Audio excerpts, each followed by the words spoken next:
today's topic is how to use the compare tool software. So this is also essential as industrial automation engineer to compare the old program and the latest program. That is why po every morning, pag nasa planta ako is bago ko i-execute something doon sa PLC program ko is I will take my backup copy so that kung may baguhin man ako at hindi siya satisfied, pwede ko maibalik into its original program.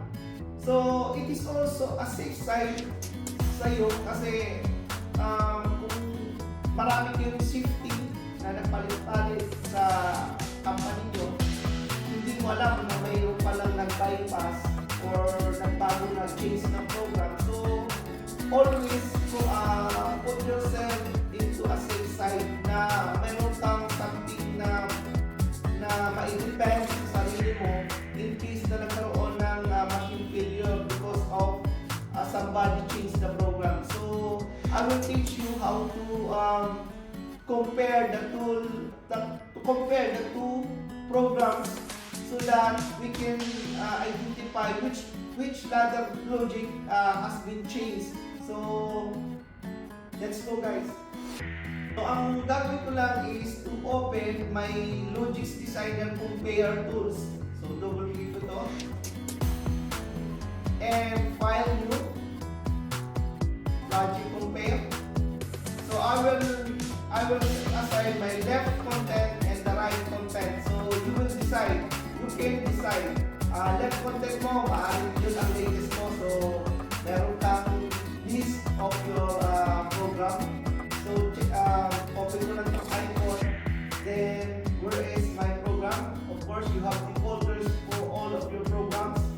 So kung for example, I have my 16 and 17 and I have also like June something or very old program. So I will take the old as my left side. So open ko yung Magic 16 June. Open. Then the 17. Okay. Then you can also include all tags, include tag data values, compare, include constant tag data values, compare, filter tags. You can also check these parameters. So okay tayo. Then initializing service in comparing files. So antay lang natin. As my advice, as an industrial automation engineer, always put yourself into a safe mode and take always the backup so that you have something to depend in case of emergency. So, i-open natin as in a lower side of our software. So, makikita natin is controllers, module, task. So, pwede mo yan i-compare. So, punta tayo sa task. Then nakita natin is compare summary, left content and right content. So punta tayo sa ating main task, main program. So makikita nyo kagad kung alin yung may changes. So ang may changes kayo is yung E000_IO monitoring and the main routine. And also the P0074 monitoring system. So these are the program has been changed. So remember, the left content is our old and the right content is our main. So let's take a look. So main routine, logic. So dito pa lang is nakikita natin. So in the left side, ang ating old is meron tayong red indication. That is what has been changed to the new one. So it inalis doon sa right ladder content, yung program routine, inalis natin yung JSR na T007 monitoring system. So, magtatanong ka kagad in time, kung nandun kayo sa planta nyo is, magtatanong ka sa sarili mo, bakit kaya nila inalis yun? So, dapat ba talagang alisin yun? Or we need to restore it again? When you restore it again, what will happen to the program? So, those things, kailangan nyo i-make it. So, ang changes doon sa main routine is doon sa old program, meron tayong JSR na T007 on monitoring system, while doon sa ating new program is already removed. Okay, close natin. Close. Then let's go to our IO T000 IO monitoring system. Logic. Okay.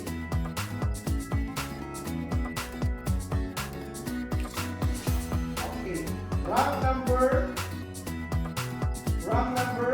2. So, mayroong changes. So, itong mga blue indication, walang changes yan. Yun lang merong highlight and the red color. So, merong pagbabago. Sa old natin is meron tayong ganitong logic, copy and move, while doon sa ating new program, inalis natin yung move instructions. So, let's go scroll down. Baka meron pang nabago. So, RAM number 4. Sa old program, meron tayong mga move instructions, while doon sa bago, so it's already been removed. So, yun ang i-check natin. And let's go down. Wala na. So, close natin. So, i-check nyo sa bago nyong program or sa old program, bakit kaya inalis, bakit kaya binagdag. So, yan yung mga dapat i-indicate natin as a industrial automation program. So, close natin.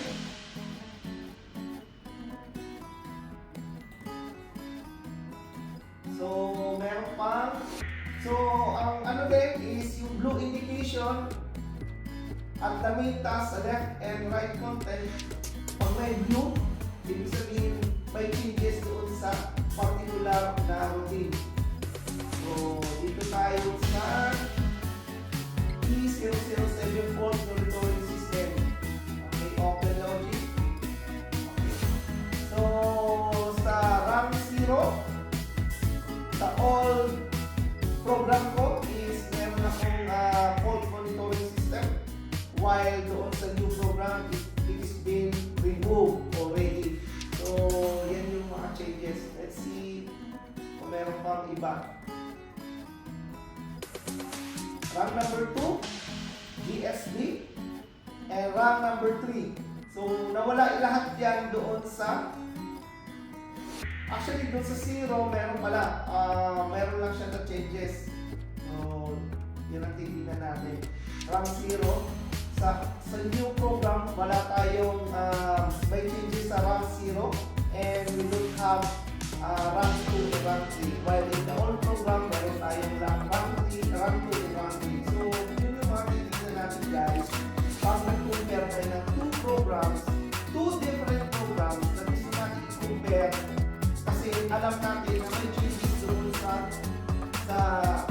ating system o sa ating running equipment. So, meron tayo nandun something na notice na parang may kakaiba sa sequence. So, i-check natin which one is removed, which one is they add, so that we can mitigate and we can study bakit yan nila nilagay yung program na to, yung ladder mga bits na to, because at the end of the day, tayo pa rin ang papaliwanag, especially tayo yung we are in that schedule. So guys, hopefully na naituro ko sa inyo compare tools. So, mag-comment lang po kayo kung gusto nyo more information pa about the Logic Design Compare tools. So, thank you so much guys for watching my YouTube channel, and don't forget also to watch my previous content, YouTube content. So, marami kayong matutunan, especially doon sa ating mga college engineering students who's taking electrical and instrumentation or the electronics engineering. So, thank you so much guys. And malapit na po yung ating Philippine branch. So, i-announce po namin kung kailan po kayo pwede bumisita and mag-enroll. So, thank you so much. Have a good day.